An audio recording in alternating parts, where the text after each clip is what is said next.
Hey there, my name's Dave. Welcome to my channel. And first things first, Happy New Year. I hope everybody had a safe and enjoyable holiday and got some good spinning in. I know I did, so that's why I'm here. Going to talk about, I got about half a dozen records to go through. Nothing really spectacular, no grails or anything, just something that I've been listening to over the last couple of weeks during the kind of slowdown, end of the year slowdown.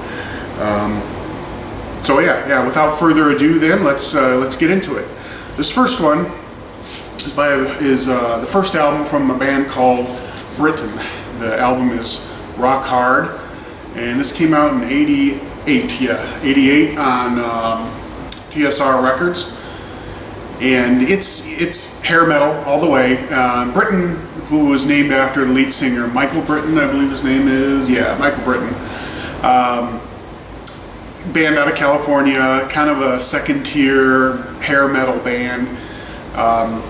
Didn't really accomplish a lot, but they're kind of notable. Gary Holland was their drummer. That's Michael Britton, and there's Gary Holland there. And of course, Gary played on the first Great White album before joining Britain.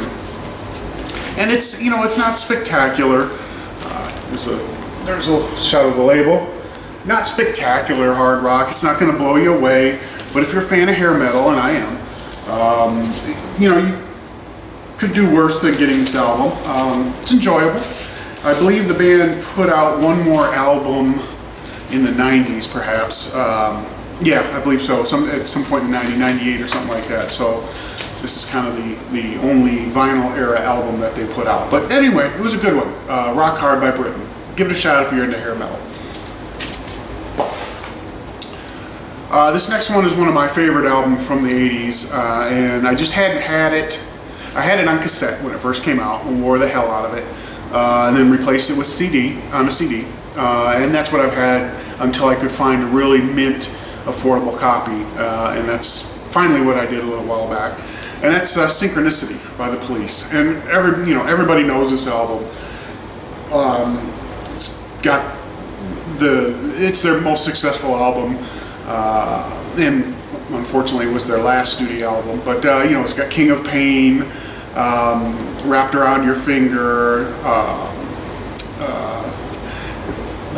You sit in front of the video camera and everything pops out of your head. So Every Breath You Take is the song I was thinking of. Anyway, and of course Synchronicity too. And this album came out in like 36 different cover variations or something like that. Really crazy stuff. Not one of those guys who's going to be trying to get all 36. One is good enough for me. There's custom label there. But yeah, like I say, this is my favorite Police album. I'm sure that there's a lot of people that would argue over the change in direction and the fact that the band broke up after this, but reading the stories about the recording sessions, the band was pretty much done while this album was being put together. They recorded in separate rooms, got into fights, typical rock band sort of stuff. But anyway, Synchronicity by the Police, one of my all-time favorite albums of the 80s.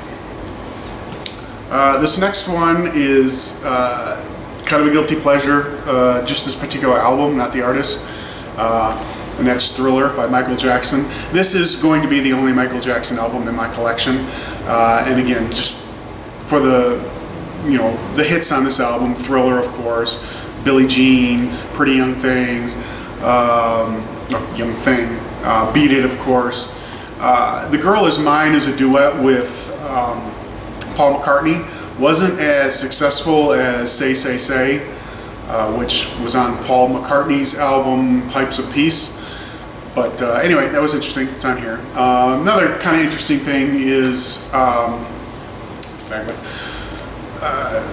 course, everybody knows Eddie Van Halen, his solo on Beat It, but Toto's Steve Lukather also played guitars on that song and a couple other tracks on this album as well.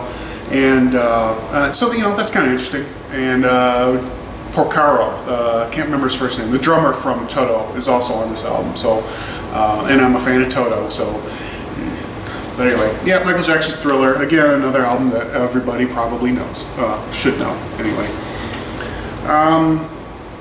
This is Rock a Little by Stevie Nicks. Came out in 85, I believe it was. Yes, 1985. Not my favorite Stevie Nicks album, but it still has a couple of hits. I Can't Wait and Talk to Me. It's okay. It's not bad. If you're a Stevie Nicks fan, of course, this is going to be something you're going to want. But if Stevie Nicks is in her solo career is new to you, I wouldn't start here. Definitely other places that are a lot more interesting to start. But you know, it's enjoyable. It's not bad. At the recording of this album, or the time that this album was recorded, Stevie had dumped her producer and long time, I guess, love interest, Jimmy Iovine, however you pronounce his name. So that might have had a little bit of impact on how this album ended up sounding, but who knows. Anyway, not bad, just not great. A little bit of more hair metal from the 80s, and again from 1988. This is 3 by King Cobra. And again, second tier LA hair metal band. This time with Carmine Appice on drums. And I don't know if you can get a close shot. There he is back in there. Again, you know, not bad. You know, actually fairly enjoyable. I kind of dig this album. As you can say, it was their third album. They put out a couple of more in the 90s, I believe. And I think they might have even gone into the aughts. But this came out on New Renaissance Records. It's kind of a dull label, but there you are. And lyric sheet. I didn't show a lyric sheet on all these other ones, but this one was easier to get out, so it is. But yeah, it's not bad. I mean, for a tier 2 sort of band, they actually put down a pretty good album. So if you haven't had anything or heard anything from King Cobra, give this one a listen. At least look it up on YouTube. I think you'd enjoy this if you're into hair metal at all. Try to get this back together. Well, I'll get that back together later. And finally, for this time around, a little bit of Motown.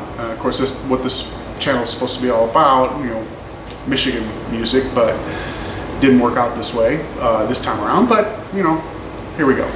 And this is Cream of the Crop by Diana Ross and the Supremes. Came out in 1969, and it is their 18th studio album. And their last with Diana Ross as part of the group, as a member of the Supremes. And this album was actually not ever supposed to happen. Diana had talked her way into a solo career with Berry Gordy, and the first single off this album, first track off the album, Someday We'll Be Together, was actually supposed to be a Diana Ross solo single. And of course, none of the Supremes were actually on that song as it was recorded. But the rest of the album is, again, they're all a part of the album, other than that one track. There's a marked change in direction. They're definitely a lot more soul-oriented than pop-oriented on this album. So it's a kind of a transitional album in a number of ways for the band. The songwriting, most of the song, nothing was really written specifically for this album. Like I said, it wasn't even supposed to exist, but they kind of went back to the vaults for some songs that had been written and just never latched onto by any of the Motown artists, and some things that didn't make it on previous Supremes albums. And what you get is basically it's an okay listen. It's not bad. This is not where I would start if the Supremes are new to you. And I definitely go for their very, very early albums. That's the ideal place to start.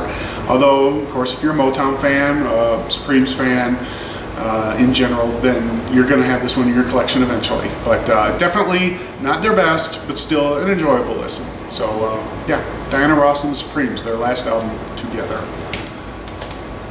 And that's it. Pretty quick, just a handful of albums. thank you for stopping by and taking the time to watch my videos. Haven't been spinning a lot over the last few months. I don't know if you can tell, you can see a little bit over here, a little paint. Still working on the music room. I had a setback. We got a little bit flooded. This is a basement room. Had a little bit of flooding over the summer, and thankfully none of the equipment, none of the collection was affected, but had a lot of renovations down here. Had to break down all the equipment, move the collection out into other areas of the house to keep it from all the dust and debris of renovations. And so those are wrapping up. In another couple of months here, late spring, I'm hoping to get the shelving put together, and by that time we'll be ready for a room tour, I'm hoping. So until then, guys, hopefully I'll be back with another video. Probably not in the next couple of months, but thanks for stopping by, and keep spinning those records. Take care.